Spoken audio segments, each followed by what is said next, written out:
Good evening, fellow heretics. Welcome to tonight's episode of Nerds+Heresy. I'm your host, Captain Nobody Gives a Shit, because tonight's guest is the one and only Shannon Q. Hi, you're being silly. Hello. Nice to be here. Thank you for inviting me. Yeah, thank you for agreeing to come on. Thank you so much for agreeing. So, for anyone who's been living under a rock, this is ShannonQ. Do you want to take a few minutes to let everyone know like who you are, what you have going on, etc.? Yeah, sure. So my name's Shannon Q. I have a YouTube channel that's just called ShannonQ. And on that channel, I talk about the intersection of psychology and faith and deconversion. And I also engage in what I refer to as complex conversations. I have a background in psychology. I have a degree in psychology, and I focused in on communication theory and perceptual cognition and a bit of neuroscience. So I'm I guess a scholastic hobbyist when it comes to those fields with a bit of a background. I'm kind of a science communicator, I suppose. Pardon me. I'm also the co-host of a show called The Atheist Experience on YouTube. That's a show that a lot of people might be familiar with. That's where a lot of people probably recognize me from. And I co-host a show on The Line, and I've been a guest on multiple channels. I was on the Thinking Atheist, and I've been on Apologia quite a bit because he's got a bit of an affinity for me since we're dating, I suppose. So he's got a bias there. And I've been on Genetically Modified Skeptic, and I've been on Vice Rhino, et cetera, et cetera, et cetera. So if you're familiar with the atheist YouTube community or podcasting community, you would have known me from there potentially if you recognize me at all.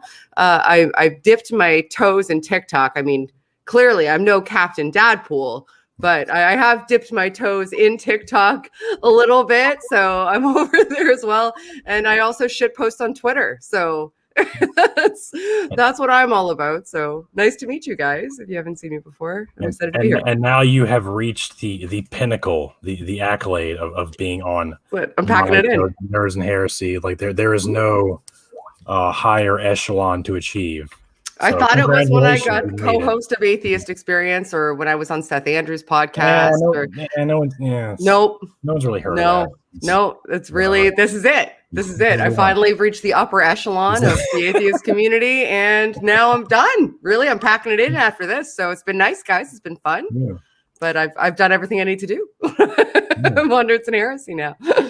So yeah, Shannon, I'm a big fan of yours and a lot of your commentary that you provide. You provide a unique perspective when it comes to deconstruction. Like, you have a lot of knowledge when it comes to the psychoanalysis of what happens like physiologically in the brain during the deconstruction process, that most people don't know about. So what can you say about what physical, tangible event happens when someone loses their religion, essentially?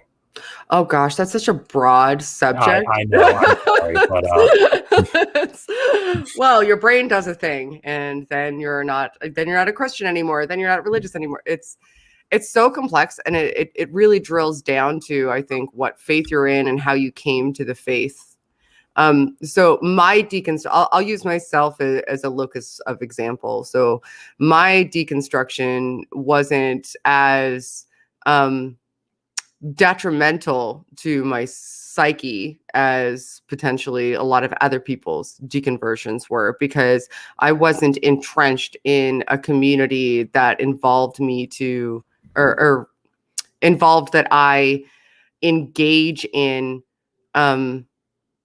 things like science denial, or were heavily into behavioral control, though there was a degree of that, obviously, but not as intense as some other faiths are. Like people who are deconverting from being a Jehovah's Witness, for example, would be somebody who's deconverting from an environment where there's a lot of other extemporaneous components that affect your psychology. So I suppose I would need kind of a specific example. And also I would like to say that I am not a clinician and have never been or was intended to be a clinician. So anything I'm saying is me speaking in generalities, just based on what I know. And you should always advocate for your own understanding and look everything up for yourself. But so you're not on par with like a Christian counselor. That's a visceral reaction. That was a visceral. I am far more qualified to be a counselor than any Christian counselor on earth is. I might have had a little help with that. Oh, somebody told you that would make me just literally have a shit fit. Yeah. I'm not a fan. I'm not gonna name drop, but I'll say their name rhymes with Schmave Schmornock. Yeah, he knows I hate them. He knows I hate them so much. But when like people ask me like about my deconstruction, and a lot of reactions I get is like, oh, they try to like pick apart and psychoanalyze like my deconstruction. Like, you didn't pray the right prayer, your head was not in the right spot, you just didn't have enough, you just didn't do it right. You didn't do it right, man. And what I'd like to respond with is like, no, you don't understand. This is not a choice I had. Like, I fought very hard against this. I didn't want to give this up. Yeah. It's something that happened against my will. I couldn't help but, and I realized like something very real, very tangible, happened in my brain during those moments. Yeah, it all comes down to whether or not you can decide to be convinced of something, I think. And I don't think that you can. I don't think you can decide to be convinced of something. You're subject to external influences, and you can choose what you expose yourself to. You can choose the type of literature you're going to read. You can choose the type of content you're going to consume. You can choose the type of people you're going to surround yourself with and the conversations you're going to have with them. But ultimately, you can't choose what you're going to be convinced by. That's something that happens to you. So when somebody says something like you didn't do it right, that must elicit a visceral reaction in you too, especially when you had an eye towards retention, which most of us did. Most of us had an eye towards retention because beliefs are hard to shirk off.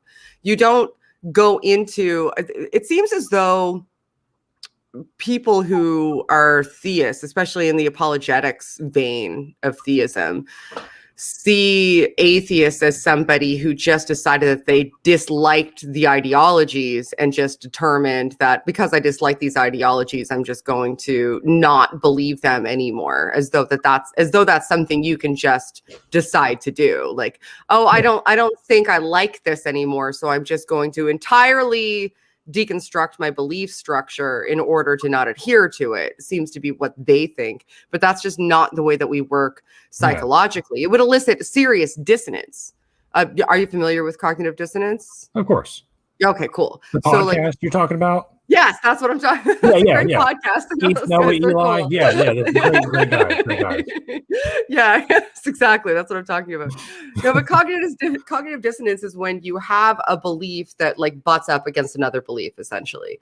So when there's two things that are contravening each other in your mind, and you can either reconcile them, which is what most people kind of choose to do. Most people find ways to reconcile them because changing beliefs and shifting beliefs is not an easy thing to do. It's not something that people enter into just like haphazardly because whatever, because most of your belief systems are tied into your community. They're tied into a lot of the way that you perceive other things. Latently, you don't even realize a lot of that. You don't even realize that you have this sort of latent infrastructure of perception that's been instilled upon you by the belief systems that you've grown up within. And a lot of that just becomes inherent within you. So when you encounter that dissonance, when you get to the point that dissonance is so great that you kind of have to have that break, it can cause serious emotional trauma because of all of the things that come with it and come after it and all of the things that it means for you in the world and in society and in your social group and how you've encountered things prior to now. It's not something that people do lightly. So when somebody does approach you and say, you didn't do it right. I think that that's so disheartening and callous to a certain degree, because it just demonstrates an entire lack of empathy. And that may also come from their dissonance, because if they had to admit that you had actual reasons, verifiable, viable reasons to leave the faith, they would have to admit that there are verifiable and viable reasons to leave the faith.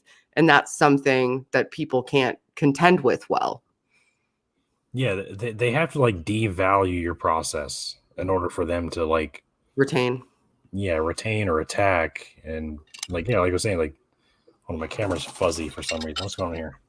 Hello. All right. They lean very heavily on the whole like no true Scotsman thing. Like, you were never really a Christian. You just didn't understand it right. And I'm like, no, you don't understand. Like me and so many other people like me, like, this broke us. Yep. Like, I had suicidal thoughts. I'm so sorry. Like it was bad. It was bad. But once you get through that, you're just like, it's the biggest sigh of relief you've ever had in your life. So what do you think? I'm trying to think how to word this. Is there any questions in the comments? Yeah. If by the way, those who are watching in the comments, feel free to ask questions, because please do. I'm not gonna be able to carry this conversation on my own the whole time. It's not that I don't have a lot of questions. I have so many questions, I just can't pick the right one. Oh, just ask them all. Just go. Yeah, let's go. All right.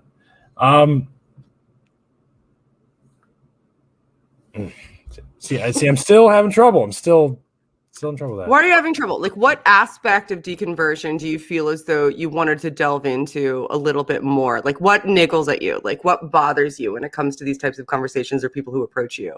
That's good. For me, it's because I've heard a lot of people have the same story. Is like I mentioned a little while ago. I had this like last ditch effort, this Hail Mary pass, where I cried out to God. I was like, I don't want to stop believing in you, but I can't help but, I can't stop my brain from going in this direction. Like, I need you to show me in some way that you're real, that you're here for me. And as soon as I like said that, and I was in my car, I was driving, I was crying when I said this. And then as soon as I asked that, like the silence I heard was the loudest sound I've ever heard in my life. Right. And then like I stopped crying, and there's just big sigh of relief, and like it was like a very like light switch moment. And again, it's nothing I had any control over, so it's always been a mystery to me. Like, what is happening in that moment? Do you have any insight on that? You created a relationship, a lifelong relationship that you had been told, informed, and conditioned to believe was the most important relationship you'll ever have for eternity. Yeah. You'd gone to buildings filled with people who reinforced that and felt the same way, who were dictating to you that was the case. You likely probably had parents and friends or family members who also instilled that in you and said that they themselves felt it. And when you go through your entire life being conditioned to approach a concept in a specific way, and you come to the realization that that concept is just a concept and isn't in any way as tangible as you had convinced yourself it was emotionally, your emotions that were attached to it have to reconcile that. It's not just about thinking, right? You've had an emotional relationship with something that now you've come to realize doesn't exist. And not only an emotional relationship, seemingly one of the most important emotional relationships you've ever had, and one that everybody around you affirmed they already had, and you were just affirming that you didn't. So there's so many emotions tied up with that. I can understand why people would throw that Hail Mary pass. I didn't do it to the same degree as you did. Like, I didn't have that breakdown, but I did it in an iterative fashion, where I was asking for small things, where previously I knew I was getting like I knew I was getting positive hits from prayer. So I would ask for silly little trivial things over the course of time and kind of take note of whether they did or didn't happen and what factored into them happening. And I started to kind of realize, okay, like this is no better than chance. Yeah. Really, when it's taking place is no better than chance. And I can kind of look into the factors that played into it taking place when it did. And I also parsed that against, okay, I'm praying for these piddly little trivial things. And there's literally people like children who barely had a chance to live dying of brain cancer. Why are my prayers being answered and their parents aren't? Like when I started couching that stuff, it fell apart. But and I had an emotional reaction.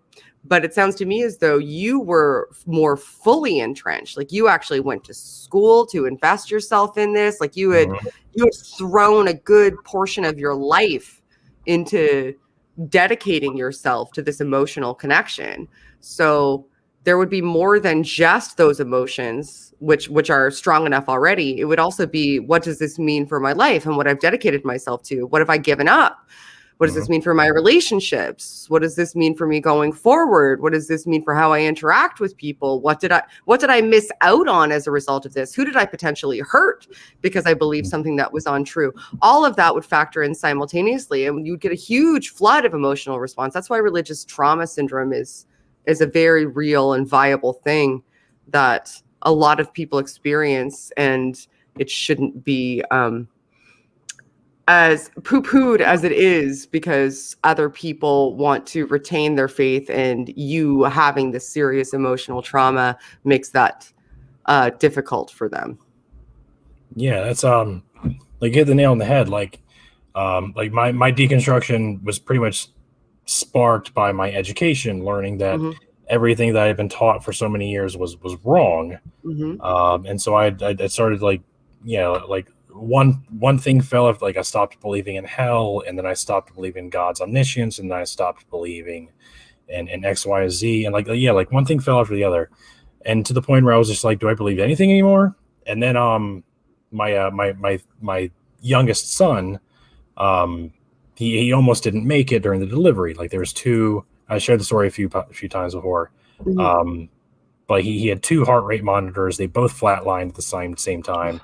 And I was, my now ex-wife, long story, she was pushed into it. She had an emergency C-section. I was pushed into a little cold, dark room. And I just started to pray. And like, I like very quickly, like reconstructed, I guess. And then prayed, saved my son. And then a few minutes later, they wheeled my son by me. He was perfectly healthy. Had to spend some time in the NICU, but he was good. Yeah. I was like, oh, thank God. God spared my son. But then like later on, I was like, but wait, there's so many other people who did not have their child spared. Their child died. Like if it wasn't during their delivery, they died like a few weeks after they were born, sudden infant death syndrome. So I'm like, so why am I special? And all these other people, like God was like, no, let their child die. That's cool. So it's like, I'm not special. I'm not. So it's just like chance. So that kind of like led me to give up my faith even more than I did before. So how do you feel about, there was a question in the comments. Where was it? That kind of related to what I was just saying. Love questions. Yes, a couple of them. Yeah. What are your thoughts on the claim that humans have a built-in desire to find a high meaning or a God? Wait, I forgot to put this up in the.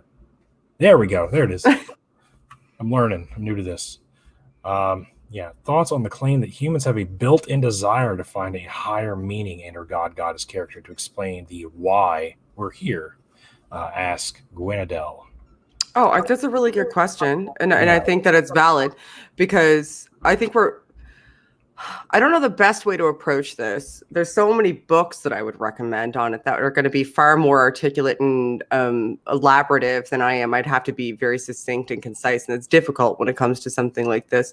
But to put to the Cole's Notes version is we're essentially pattern recognition machines. Yeah. So, and we're sense-making machines. In order for us to exist in the world, we need to be able to, especially since we exist as a social species, we need to make rapid assessments of what's going on around us and incorporate multiple types of sensory data and perceptual information, which is sensory data, but a different quality of sensory data. We need to be able to assimilate all of that very, very rapidly and make sense of things. We make decent sense of things sometimes, like most of the times we're able to operate. We wouldn't be able to operate otherwise. But because we have those successes, we're consistently sort of affirmed that we're making the right sorts of deliberations and conclusions.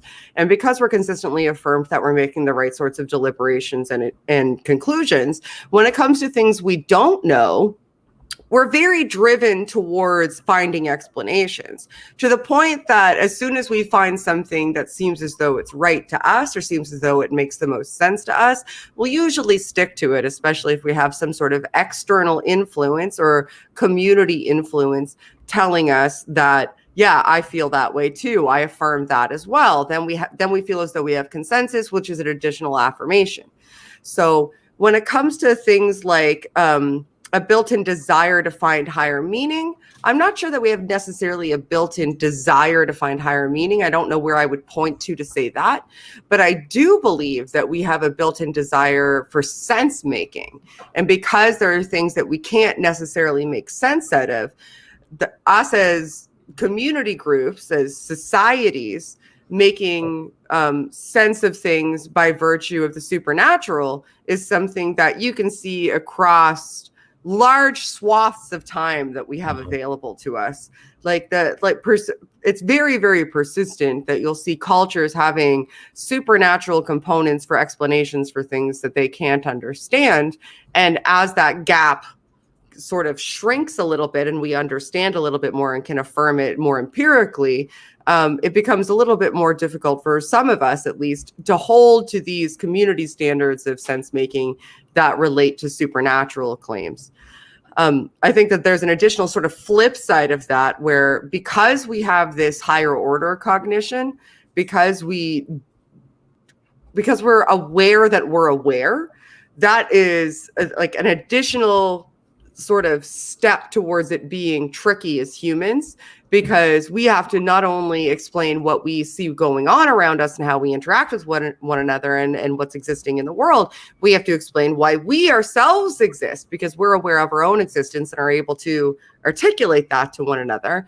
And that's something that I couldn't explain, why we exist, right? Because it may be chance, it may be nothing, it may be just the case that it was inevitable that we exist, but we as humans want to explain things. So because we want to explain things, that fills that gap, that fills that hole. It's satisfactory. It gives you that sense of, oh, okay, well, that explains this thing. And if that explains this thing, that resolves that sort of, it quells that satiation to find an explanation. And you're able to no longer have this sense of dread surrounding your existence, because that seems satisfying enough. And because it seems satisfying enough and the alternative may be some form of dread, then we tend to do everything that we can to hold on to it so that we can alleviate the potential for that dread. I don't know if that's a good explanation to that question or not, but that's my perspective on it. No, that was good. Yeah, when I've been asked a few times, like, where to think religion began, and I kind of touched upon kind of what you said, is it's a desire to explain. Like, we're born into this world kicking, screaming, bloody, and we're not giving a book, like a rule book, an instruction manual as to what to do. So we're immediately start looking for answers. There's a cat tail on my face. I love it. Kitty. My train of thought. So one of my favorite examples is like the Egyptian god of the dawn is a scarab beetle. So they see the sun go across the sky and they look for an explanation for that. And they see a beetle, a dung beetle, and they roll a ball of shit across the desert. Okay. And then they see the sun roll across the sky. And so there must be a celestial shit beetle pushing a ball, the sun across the sky the same way that's like the best example I've been able to observe. So they saw a correlation between the way the sun moved. Interesting. Okay. They see something that's happening in the natural, and then they attribute to something equivalent happening in the supernatural. So they take what they can see and observe, and then they attribute to what they can't see and observe. And there's something similar happening here. So we're just going to say, yeah, there's a beetle rolling the sun across the sky. And gods are also so societally contextual too. Yeah. Like that's why morality is one of my favorite things to discuss, because I think like theists seem to think that they have this sort of stranglehold on. It's one of my favorite things. Morality and the soul are my two favorite things to discuss. Because they're the two things that I'm like, okay, we really need to figure these out. These are things that aren't like fully figured out, but they're things that theists are just like, yeah, we got to figure it out. It's sorted. And I'm like, no, but is it though? Is it though? Is it really? Or are you just asserting that it is? And that's preventing future exploration. And there's so many important things to discuss surrounding both of those things. But anyway, so I interrupted you.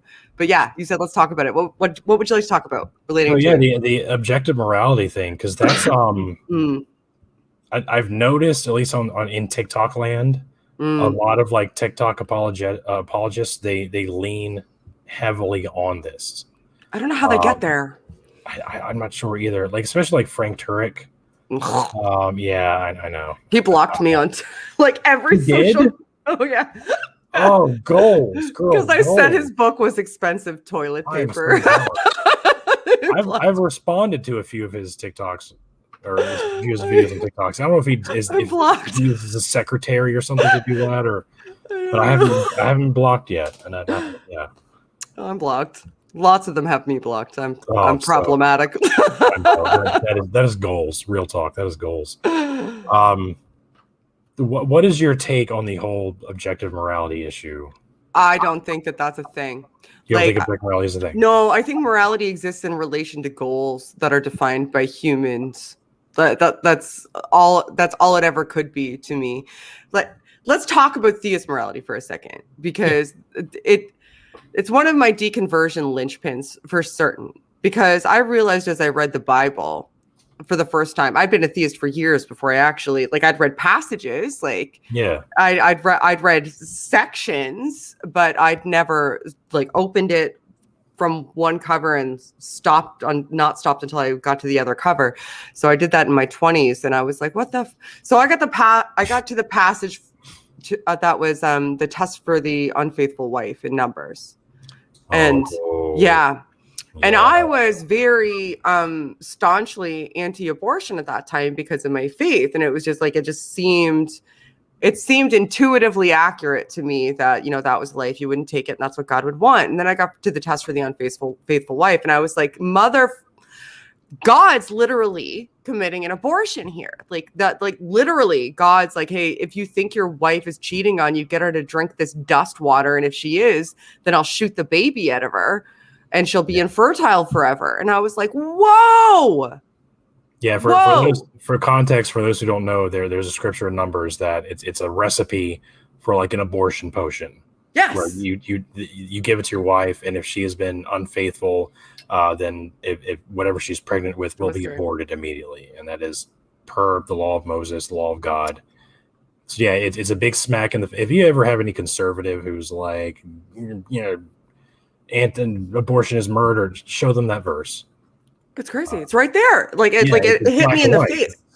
The first thing that hit me in the face was that God put people on earth twice. I read Genesis, and I was like, he put people on earth. Yeah. And I was like, and then I flipped the page, and then he put people on there. And I was like, what the okay, I'll let that one go. That was not a big deal because I didn't see it literally anyway. I'll let that one go. But I got to Numbers, and that's when I realized that any conceptualization that I had about morality being objective was just me being dictated to as mandate from the pulpit. It wasn't even coming from God. It couldn't have been coming from God. It was just this sort of consensus amongst my specific congregation as dictated to us by the father who was leading that congregation. And I was just accepting it. And I realized as I was reading through the Bible that it's such a confluence of contradictions when it comes to things that I thought that were apparently moral, that I was going to need to internally deliberate. I was going to need to use my internal cognition.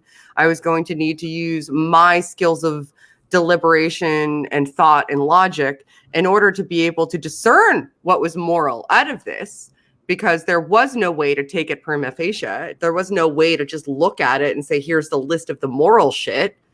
I was going to have to be the one who came to the determinations. And if that was the case, I was imbuing my perspective onto the text. And that's a subjective act. Me imbuing my perspective onto the text is in and of itself a subjective act. And it's so ambiguous that that's the only way you can do it.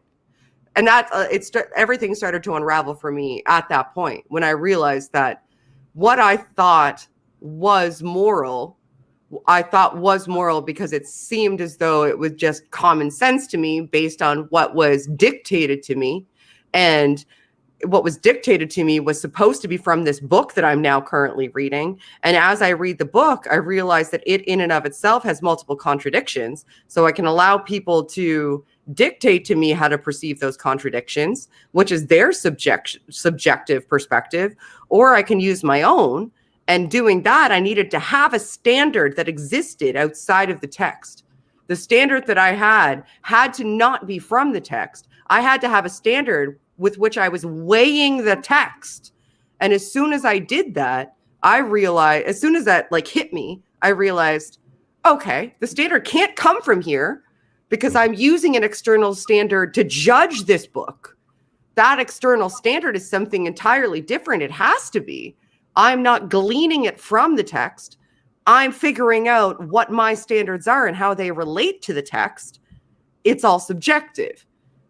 And anybody who says otherwise is, I think, full of it, honestly, because I don't understand how you can look at it and look at a passage like that and then say abortion is definitely wrong without imbuing your argument with something that's you saying it's wrong because as soon as you say it's wrong because and provide a justification, that's you giving your subjective perspective on the entirety of what morality is. Because if morality was something that just emerged from the text, it would be prescriptive. And if it was prescriptive, it wouldn't require justifications because prescriptions are just mandates. They're just dictates that are given to you, and you just have to adhere to them. The moment that you start to provide justifications, it's a subjective act. Mm-hmm. And as soon as I realized that, I was like, well, this is all crap. This is crap. It's telling us how to live our lives, theoretically, but really, this book isn't telling me how to live my life.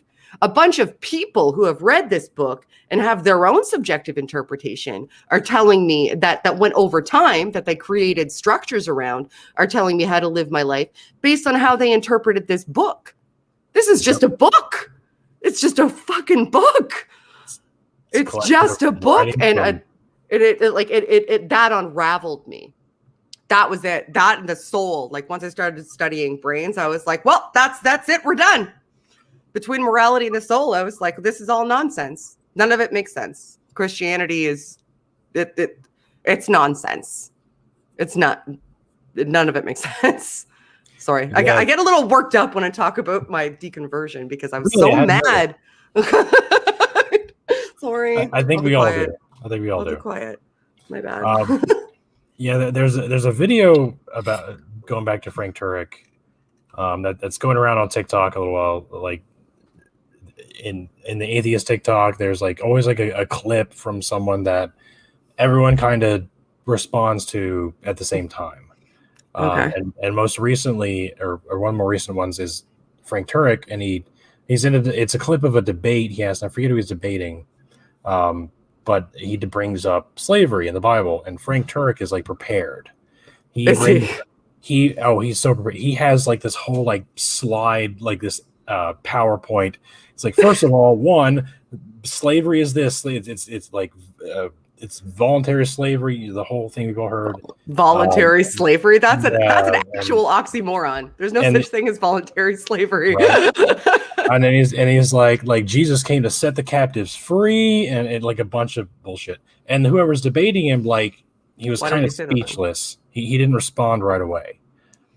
So everyone's taking that and like, oh, like all the Christians are Christian or on Christian TikTok. And I responded and was like, no, stop. Like, one, that verse where it's like Jesus came to set the captives free, that is completely taken out of context. And Frank Turek knows that. He doesn't care. He's taken out of context on purpose because if it's his agenda, he's being very dishonest here. Yep. And then two, hey, beating your slaves is regulated. You could beat your slave. You couldn't beat him to death that day, but if they died the next day, you're good. You're good, dude. Just and then in the New Testament, Paul echoes that in Romans. Like, if you have a slave master who is abusive, still obey him, because that's what shows. I mean, look at Philemon. Paul brought Paul brought him back to his master. Like, he had run away, and Paul was like, here, you belong to this person, brought him back and said, all he said was treat him as a brother now. Like, I mean, you can still own him, obviously. Yeah. He's yours. You own him. That's why I brought him back. But treat him as a brother. And it's like Paul does say, like, slave masters do not abuse your slave or treat your slaves well. But then he tells the slaves, if they do, like, don't rebel against them. Yeah, turn your cheek. And then, like, if they beat you, if they rape you, whatever, go with it, because that's what glorifies God. Like, that is the ultimate, like, because your reward is after this life. Yeah, your reward is after, like, you just let him rape you at his leisure, and you'll have rewards in heaven. And like that's what reading. And like, I really want to be like in that debate with Frank Turek and be like, okay, your objective, your morality is not objective; it's arbitrary. Because it is subject to the whimsicals of the God that you've chosen. If God says this is okay now, but the New Testament it's not okay, like how can you say your morality is objective?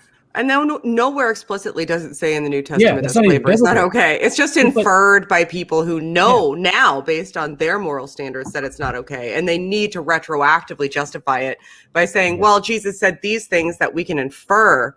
But he never, ever explicitly says, don't have slaves.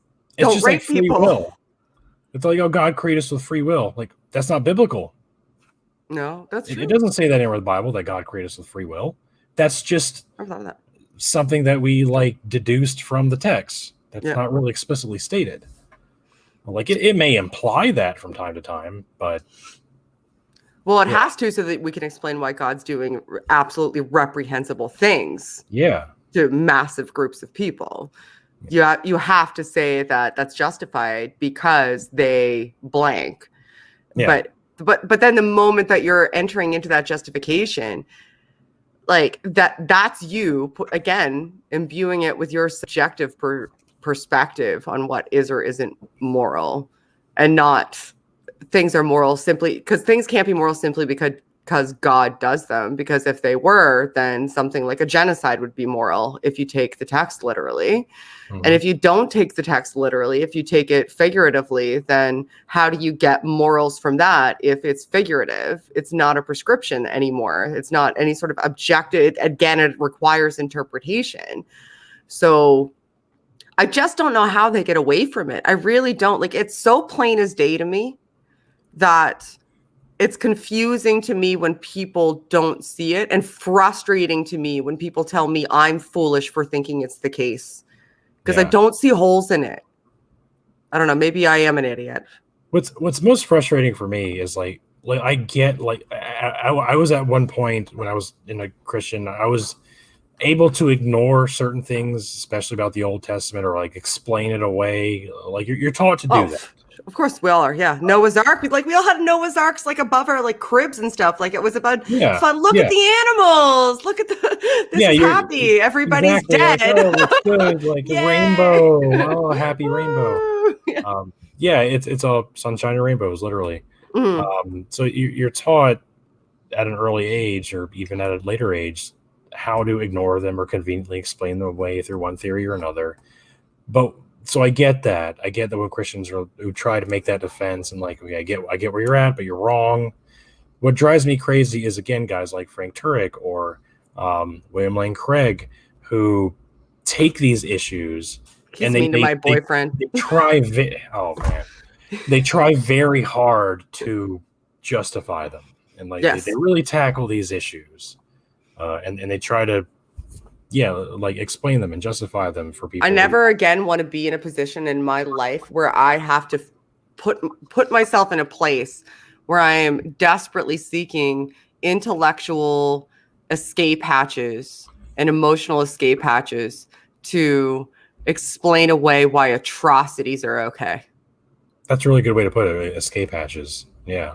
Like I don't ever want to do that again. Like because I did do it and I did it seemingly effortlessly with myself. Yeah. Like, no, I wasn't a public apologist, but seemingly effortlessly I did it with myself. And it's a little bit easier to do it with yourself, I think, because when you're doing it with yourself, you're just kind of satiating your own desire for attention.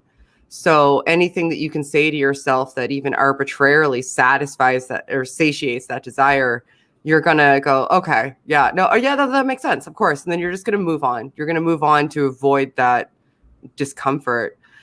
But the idea of standing in front of a group of people and going, but this wasn't the bad kind of slavery. Yeah. I don't know how somebody could do that and then go home at night and go, I did a good job. Like I contributed to the world today. Like this was something that everybody's going to benefit from because I am nitpicking the details of what is or isn't an okay version of slavery or rape or, whatever the case may be. Like how I don't understand why anybody would want that for themselves. Like I couldn't deal with it. I'm happier now that I can just be like, yeah, I can see why that's wrong. Yeah. And I will never justify it because it's bullshit.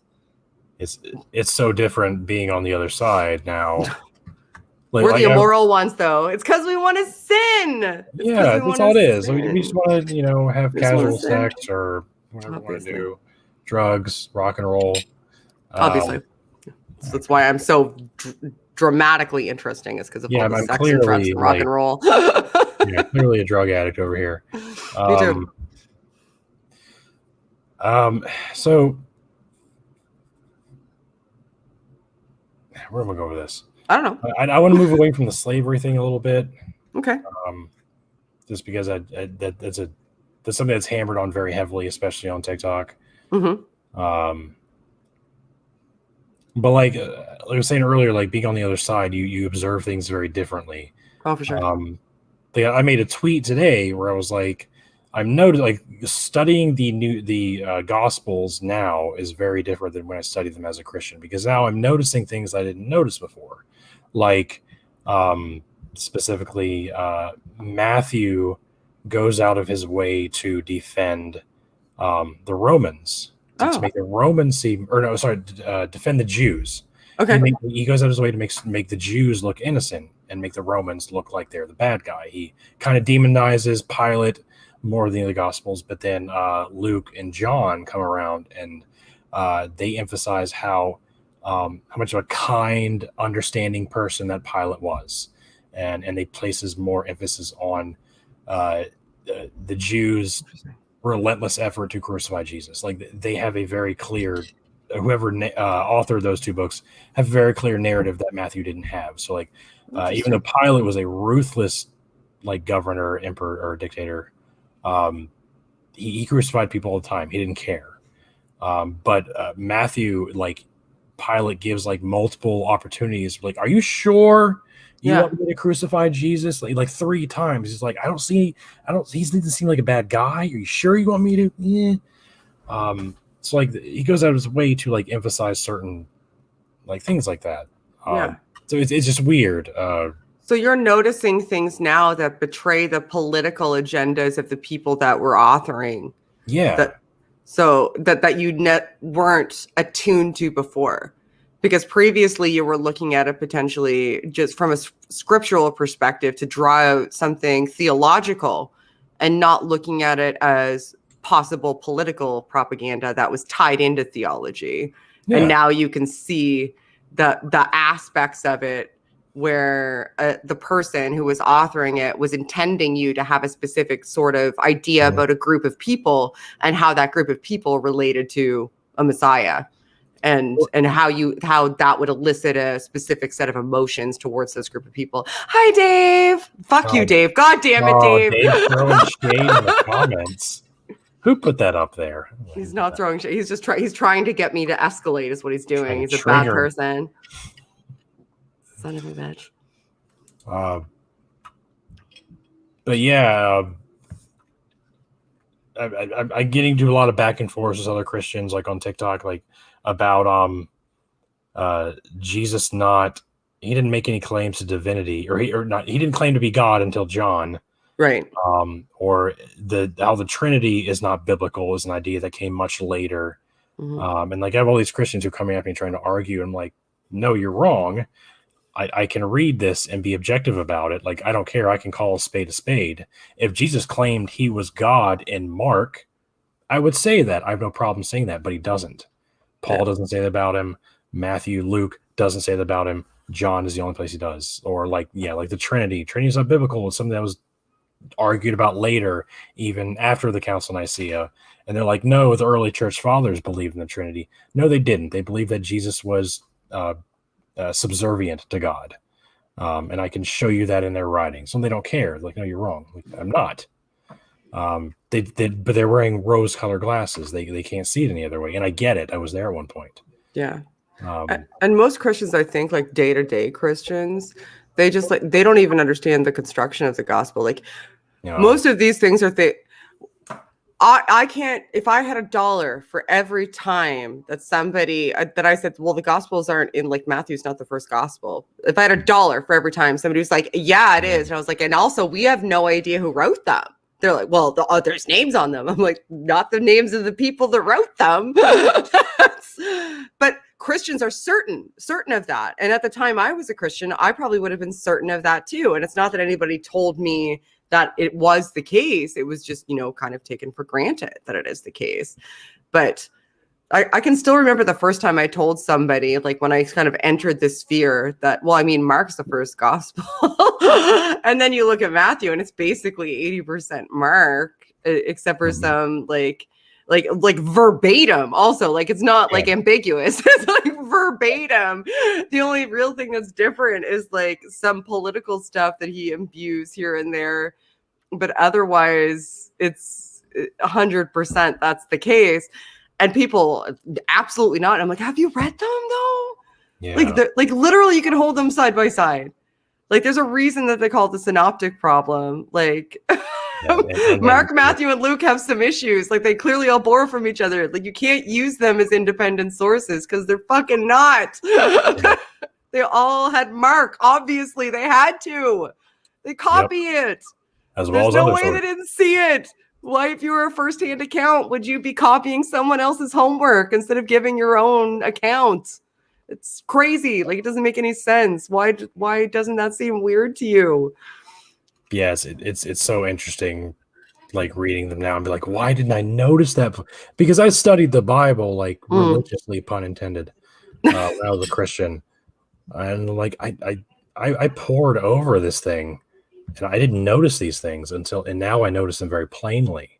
Mm-hmm. It's because I don't have a bias. I don't care what it says. I just want to know what it says. I'm not trying to enforce a certain opinion or a certain doctrine or theology. Right. I just want to know what it says. But people will say that is a bias because as soon as you're an atheist, then you have a bias to disprove Christianity. Exactly. And that's the bias that they'll say that you have. Yeah, like, I can't just be genuinely interested in how we got to where we are today. Mm-hmm. You have an agenda. I have an agenda, yeah. That's why we all make all the big bucks in the atheist community. Rolling over here. That's why we're rich. Please ask Shannon, can a Calvinist be a non-cognitivist in the sense that their epistemological foundation is not based on universally accepted ideals of deterministic phrenology. So my when I think of phrenology, I think of it from a psychological perspective, which is like bumps on the head. So I don't know if that was the intention. Maybe there's a different use of the word phrenology that I'm not familiar with. But can they be a non-cognitive in the sense that their epistemological foundation is not based on universal accepted deterministic? It's a lot of big words. We're not humble pirates. No. This makes sense to me because Calvinists, for the most part, to you. Calvinists believe in the elect, right? Yeah. So the tulip. Right. Exactly. Yes. Yeah. Exactly. So they think that they're chosen. Essentially, I don't know how many hundreds of thousands of people throughout the course. 144,000. Wow, that's not very many. So over the course of time, you think they'd be done by now? You think God would be done choosing people by now? Jehovah's Witnesses hold of that too, and they've had to reinterpret the text because more than 144,000 have come forward saying that they're. Anyway, beside the point. But But then, what does that mean? That God just? I don't know. Because my understanding of non-cognitivist. Because I've been told that I'm a non-cognitivist, and that means that I think that moral statements are essentially nonsense. Like they're imbued with meaning based on solely humans' interpretive value. So I don't know if they can, because I think that they would still see God as mandating moral imperatives and that people just didn't adhere to them. But if I'm understanding the question correctly. Yeah. But that would be my answer. I don't think so. But hit me up. I know I love Titan Uranus. He's omnipresent. They're omnipresent. Is. I don't actually know their pronouns, so I'll default to they. He's in like every Discord server, every YouTube show. Like I'm convinced he is more than one person. Titan Uranus, and he's helped me a lot too with like getting things. Hi, Nate. Hey, Nate. Nasty Nate. Where we go? Are Calvinists predestined to be Calvinists? Warning to them. I love Jesse. Yeah. Hi, Jesse. I see you everywhere. I want to recognize you while you're here because I see you everywhere. Thank you for liking so many of the things that I do. I appreciate you. Oh, real recognize real. Yeah, no, well, it's nice when you see somebody so consistently liking the things that you do. It's good to give them recognition. But yeah, from their perspective, I think they would say, yeah, they were predestined to be Calvinists. Here's an interesting take. That's the wrong one. That's annoying. Oh, there we go. Okay. I think our lives have meaning because God created us to love us and wants that we are his children. God created us just so that he would have something to love. It's a weird way of doing that. And that's one of the things that, like, as a Christian, you totally understand. But now you're like, that doesn't make any sense, guy. Like, if I wanted to love something and I just had the ability to just poof a thing into existence, and I did it for the sole reason that I wanted to love it and I wanted it to have a relationship with me, I would make it aware of my existence so that we could have a tangible relationship. I wouldn't make it go through a period of time where it has no idea I exist and is forced to fend for itself and can do a bunch of things without instruction that cause me to hate it and relinquish that love and force it to be tormented for eternity. It seems trivially foolish to me. And like the angels love God, the angels worship God, and they have free will. Clearly, biblically, I can talk about why that's not biblical. But hey, Christians believe it is, so I'll go with that. Satan and the third of the angels chose to rebel against God. Let's go with that. So they had free will. So why did God had to create other beings to worship him? And God created a series of beings knowing that they would rebel against him. Yeah. And then go affect the other beings that he created in a detrimental fashion that affected his relationship with them. Like, why didn't he just poof the devil out of existence? That seems like a thing that he could do. Yeah, like I'd make such a better God than God. Really would. Why did God put the tree of knowledge in reach of people if he didn't want us to make PB&J sandwiches from? That's a great question, Jackal Twinkie. One would think. But it was an apple, like it's like an apple and peanut butter sandwich. Those aren't bad. Those aren't bad at all. I can get behind that.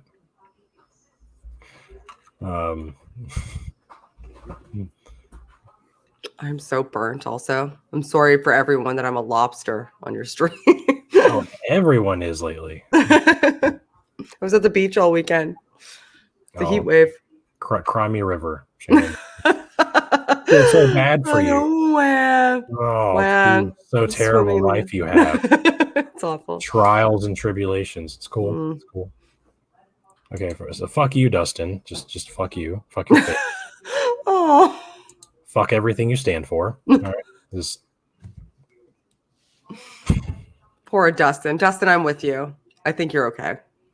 The amount of people that thought that I was serious on TikTok floored me. Oh, and Twitter too.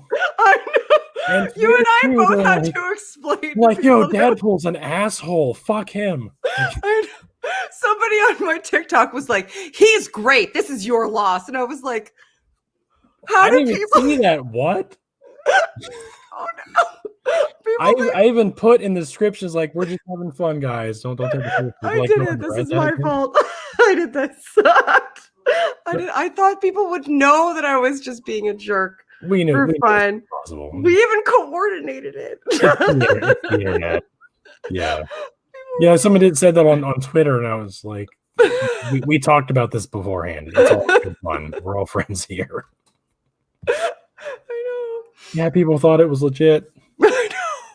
People thought I was really like, I don't want to go on your podcast. I'm a bad person. My time. Gosh. I know, right? Like how many followers do I have on TikTok? What am I even doing here?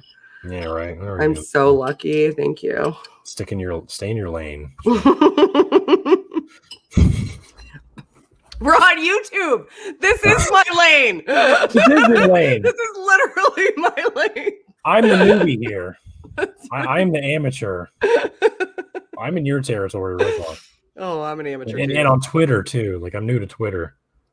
That's my fault too, actually. Yeah, it is. Yours and others. There's so many people. You need to be on Twitter. It's like, okay, sure. Sorry. No. Sorry. I force myself to post on Twitter because I know I should. I don't. I do it like as a reflex now. I spend too much time on Twitter. That's how I am on TikTok. I'm the same way on Twitter. I spend way too much time. Yeah. No intention on stopping either. Wait, what's that? I got the wrong one. There we go. Ask Shannon if she thinks that she would be able to have a conversation with me without yelling at me. Yeah, that's what he's probably trying to. Yeah, I think I'm capable of it. But also, you like, you're frustrating on Tangelo. You have to recognize that you're frustrating. Oh. I really feel like I could have a conversation with you without yelling at you. The one time we did have a conversation, I had hosted 5 hours of call-in shows, and you were the last caller, and you were the last caller, and were frustrating, and I was tired, and I wasn't the best version of myself. So I feel like I could probably have done better than I did, but also you're frustrating. You're frustrating. You talk in circles sometimes, and you don't necessarily listen, and you seem as though you want to go on a script sometimes, as opposed to have a dialogue. Although I've been watching you on Digital Gnosis periodically, and you seem to be having good conversations there, and I like to see that. Like, if I could have that kind of conversation with you, that's not you just, barking your ideas at me and asking me to explain where you're wrong, and we could actually have a conversation, then sure. Probably. I'm not familiar on Tangelo. Oh my. Okay. Yeah, again, I'm over here on TikTok land. But I get that. I've had a couple people like challenge me to debates, and I'm like, you irritate the shit out of me. I don't want to dialogue with you. Like someone who's like a biblical literalist, like I don't want to argue with you about why the earth isn't 6,000 years old. Like I have no interest in doing that. Yeah. Like I have zero interest in that kind of conversation. And presuppositionalism. When you say that, do you deny that God is the foundation for logic? Like all of that is circular. To me, so it's ultimately boring. Frustrating. It's frustrating, and it's like it's a million times I've seen it, and I recognize the circularity of it. The entire thing is begging the question because you're essentially saying that God is like obviously you're a presuppositionalist, so you're assuming God, and then you're just asserting that he's the foundation for the laws of logic because you're asserting God. And then you can imbue that with whatever the hell you want after that. With that as a presupposition, you can just say whatever after that and then just like tie it back to God. So you have to justify the God existing and then whatever follows from that. And the only way to do that ultimately is divine revelation, which falls back on cognition. So if your cognition is fallible and my cognition is fallible, then both of us are on the same footing, and you really don't have any position from which you can assert that God is real because it's entirely based on fallible experience and cognition, and the rest of it is built upon that, and it's just a song and dance, and it's all incredibly frustrating to me. And I've done that dance 100 times, and people usually have a script that's affiliated with that, which is infuriating because it kills conversation, because instead of addressing what I'm saying and actually responding to it, you're looking to insult me and get me back on the script. And I don't have any time for that. Pick the wrong pony if you think that's the thing that I'm going to let you do. So. Yep.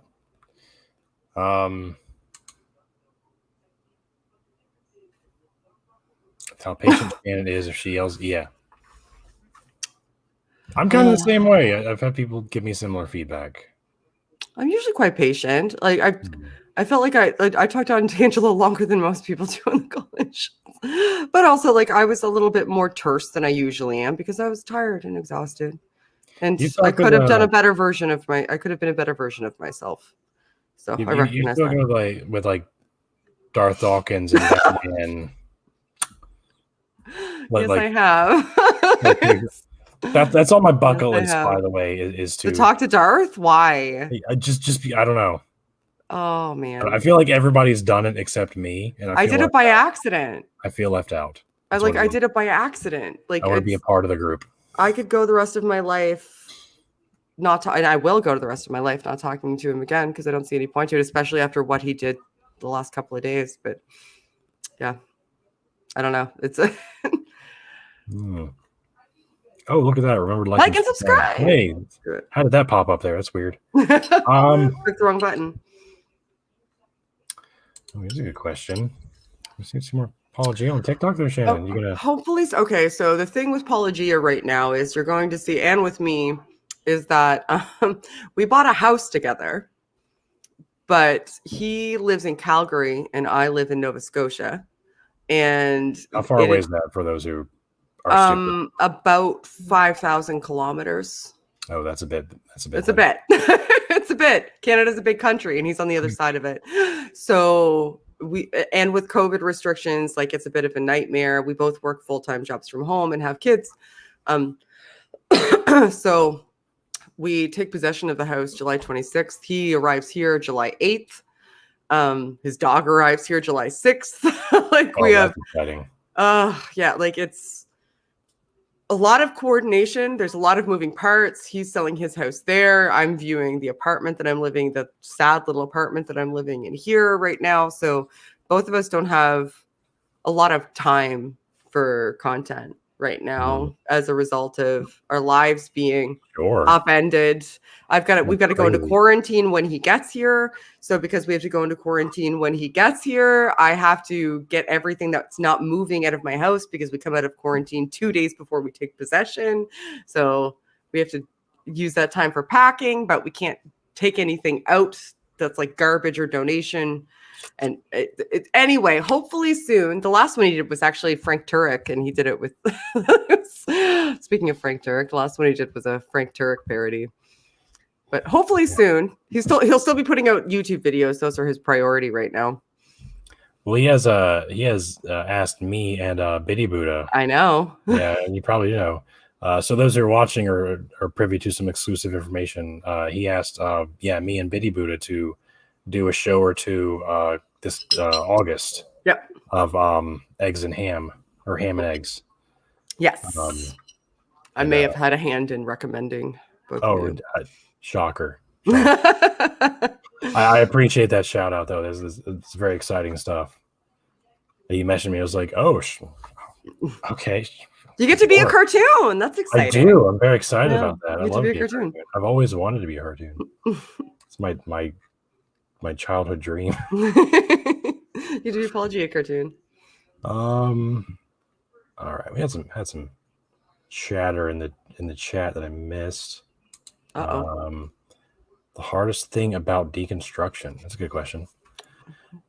For me, it was the sudden realization that I was all on my own, that there was not a divine, all-knowing sky daddy who was watching over me, who always had a good plan for my life. So whenever something bad was happening, I always took comfort in knowing it was part of his plan. He had something bigger for me. So I didn't worry about it so much. But now, like, whenever something bad happened, like shit, it's just me. Like, things could get worse. There's nothing stopping it from getting worse. It's all on me. So realizing that, like, yeah, you're on your own and you're in charge of your own life. And in some ways that's empowering, but at first it's scary. At least from my experience. How do you feel, Shannon? For me, it was a different kind of feeling alone. It was feeling socially alone and realizing, like, once I literally, like, finally shrugged the last bit of it off, I started to become, you know how, like, when you own a car, you start seeing that car more often because you're familiar with, what I mean?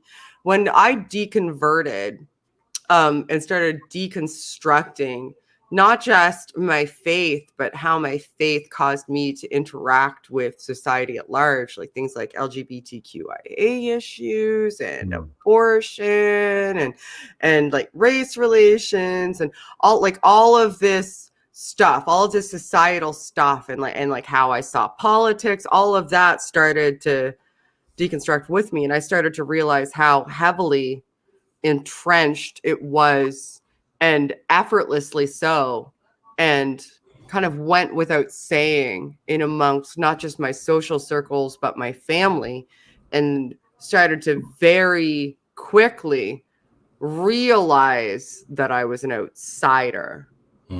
That had to figure out, like, I could no longer interact with them in the same way and on the same level.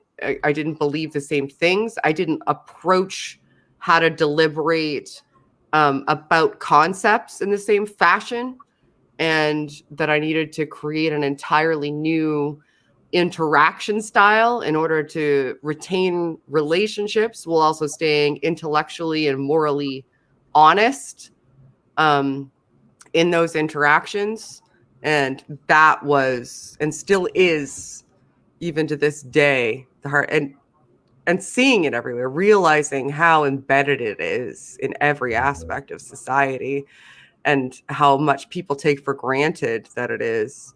Like, it made me realize that if you're indigenous, or if you're a Muslim even, or if you're Jewish, how much of the culture is just latently embedded with Christian infrastructure and with Christian iconography and with Christian beliefs, and how prevalent that is and how taken for granted that is. It wasn't, unfortunately, as apparent to me until I was no longer a Christian and realized, oh, this is something that I'm going to have to contend with on a basically day-to-day basis, probably forever, probably until the end of my life.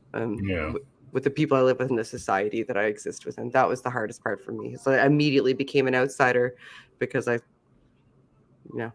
didn't subscribe to the same story that everybody else. I didn't have the common narrative anymore. Yeah, everyone wants you to pick a title or pick a story or pick some belief system that you subscribe to, and when you don't do any of those things, like that's the ultimate, like you're the outcast. Yep. So I'll put a question up here that I think you might be able to answer pretty well, Shannon.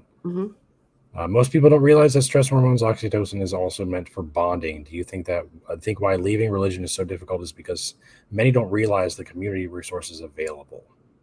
Oxytocin is absolutely inherent in bonding.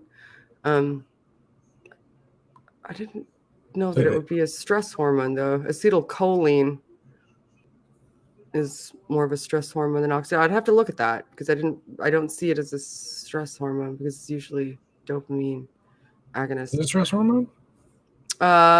I don't know if it is. I didn't know oxytocin was a stress hormone. Me either. But I can look at it. That's not to say that I'm not an encyclopedia. So everything that's in my head may not be correct. So I will look at that. But leaving religion. Do I think leaving religion is difficult because many don't realize the community resources available? Yeah, I think so. I think not a lot of, like, when you are religious, you're probably not watching a lot of atheist content or even thinking that there is such a thing as an atheist community, right? Like, it's not something that would even dawn on you. I actually stumbled across it by accident because I was looking.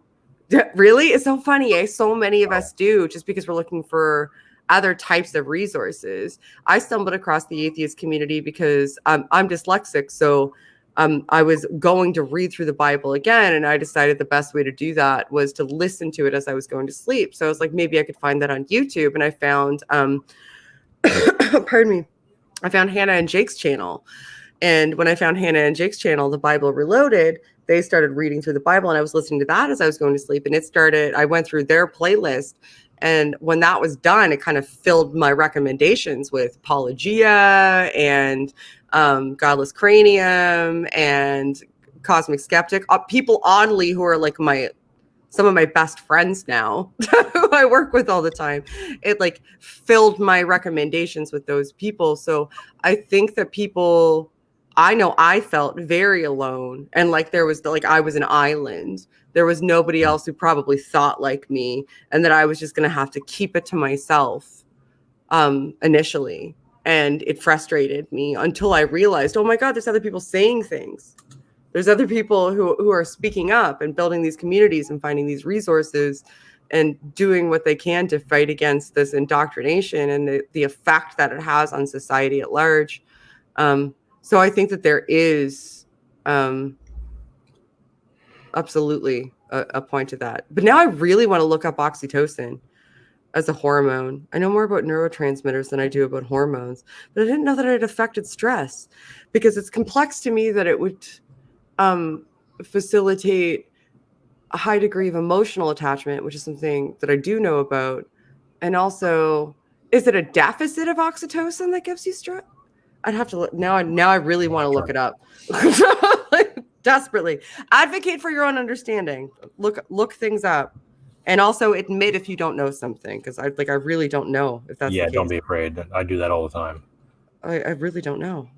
Now I want to look it up very badly. Yeah, like similar to you, I was deconstructing. I was an atheist for like 2 years before joining TikTok, and then I made some videos that were unrelated to atheism for like 3 weeks or so. Right. And then I saw a video of someone saying, those of you who were religious at one point or Christian at one point are not anymore. What caused you to lose your faith? Yeah. And I made a response to that video, and it went viral, like hundreds of thousands of views. And like I woke up the next morning and I had just like amassed a fuck ton of followers. I was like, oh my God, what is happening? And there's so many people who were in the comments and were like, oh my God, I have the same feeling. I went through something so similar. Like your story is so similar to mine. That must have been so affirming. It was. I was like, I thought I was alone. And yes. I was like, wow, there's so many people. And so I started like reaching out, and then, people started asking me questions. I started answering them, and I got found more people. And then like the atheist community kind of came to me, like, Like Oz invited me on the Atheist Roundtable, and then got invited to other, shows, and I was just like, this is a much bigger community than I expected. And now here we are. And it's been very fun though. Very surprising, but very fun. I've met some very incredible people that I really enjoy talking to, such as Shannon. I mean, maybe not Shannon. Well, probably not me. Yeah, more or less, I'll do for now, since I was available tonight. I appreciate that you were. All right, so we got about 15 minutes left for Shannon. I'm gonna let her go because she's in a very different time zone and she has to get up early because life. And I don't want to, intrude. I live in Narnia. Yeah, Narnia. Time moves imaginary time zone. Exactly. Just like in the subatomic realm, time moves differently. So yeah, if anyone's in the comments has any last minute questions for Shannon, now is the time to send them because she's going to go to bed soon. I am. Own me. Yeah. Come on, now's your chance. Get me. There won't be an after party tonight because I'm going to want to go to bed. That's only because I had drill this weekend and I'm very tired from all that dumb shit I had to do today. Normally there would be, but tonight I'm not feeling it. If you guys want to have an after party without me, you can absolutely hop on my Discord and do that, but I won't be there. What do you do for a career currently, Shannon? I don't talk about it because I deal with people's personal information. Okay. So I actually don't talk about what I do for a living because I deal heavily in confidential and personal information. So something in the psychology field. Got it. No. It's not. Okay. No, it's not. You're a pimp. That's what it is. Okay. That's it. Moving on. That's fine. I get it. Privacy.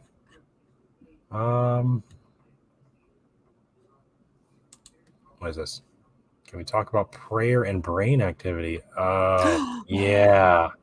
That's a good one. Go for it, Shannon. I can tell you. Oh, that's so interesting. Okay, I'm gonna have to go by memory, so I really want everybody to definitely go look up anything that I'm talking about because this is just me going from memory from something I read recently and just like previous knowledge that I find interesting. Grab a drink really quick.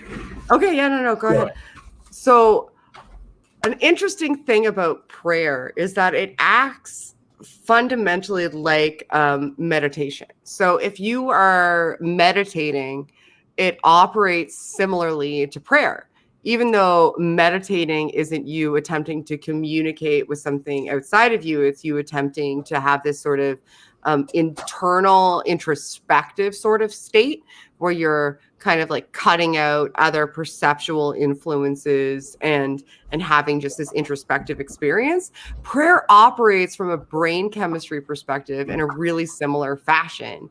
So it seems to me like prayer might be something like introspection. And because that introspective experience can elicit this sort of peaceful, dopamigenic, sort of a restful state, that prayer may seem as though it's a stress alleviation activity, and you may affiliate that stress alleviation activity with a communication to God because that's how it's framed, when in fact it's you engaging in this sort of introspective or wishful thinking activity, which in and of itself has that affect. So I think that that's interesting.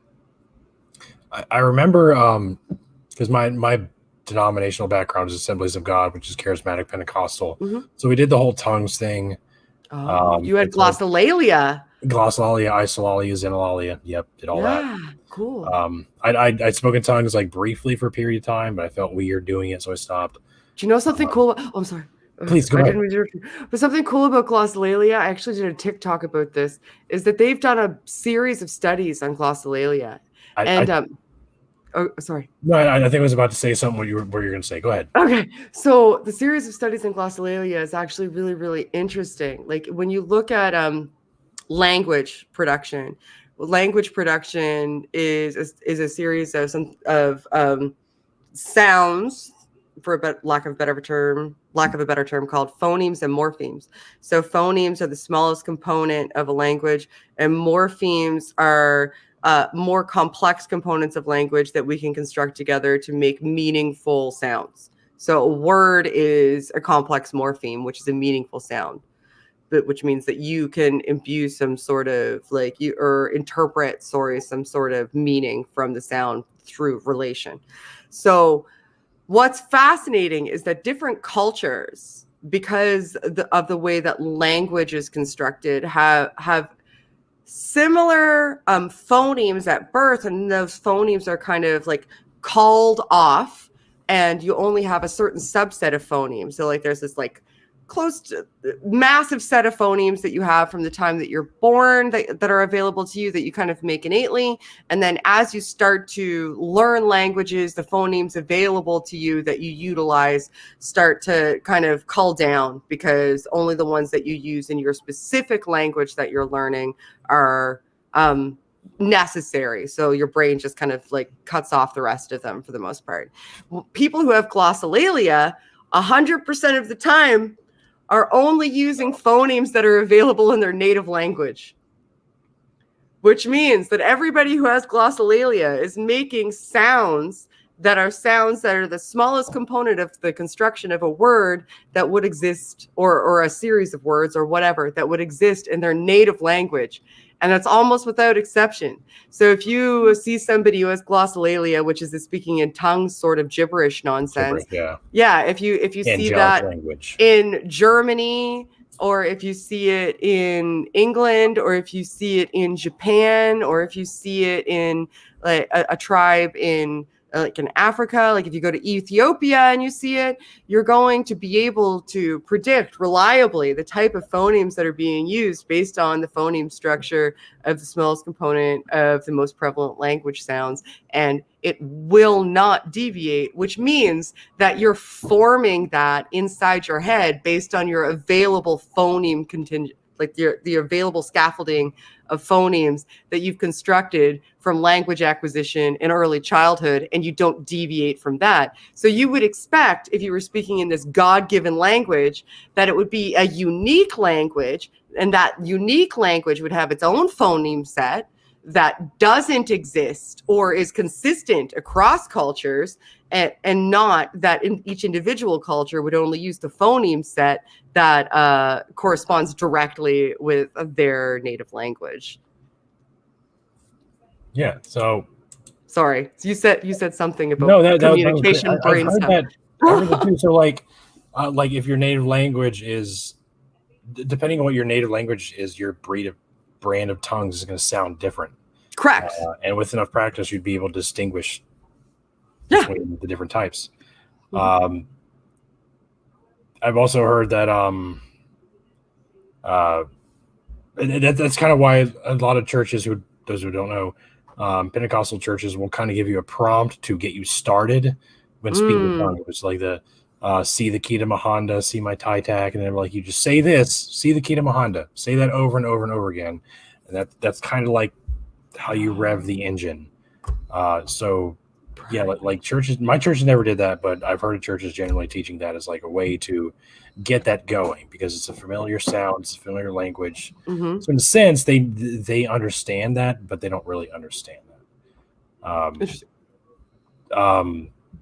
But I've also seen when I was in the church, I saw a documentary about speaking in tongues, and they did like brain scans of people while they're speaking in tongues, and they observed that a separate area of the brain would light up or fire off signals different from when you would speak your normal language. And that, like, to us was like, oh, that's a sign that it's, but then like when you dive deeper, they're like, no, that just means that pretty much what you were saying. It's just like, I'm gonna have to read that one, because the Wernicke's and Broca's area in usually the left hemisphere are what produces and understands language.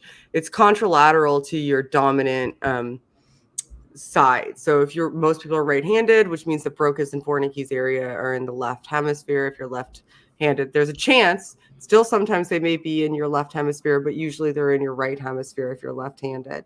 But those are what produces and understands language. And we know that because they're directly affiliated with different forms of aphasia. And we can see them activating when you're producing language sounds. And that's why when you have patients who have commissurectomies, like their corpus callosum is severed, there's only their right visual field usually, which is processed in the left hemisphere, is able to articulate like what it is that they're seeing, whereas the left visual field, which is processed in the right hemisphere, isn't able to do that.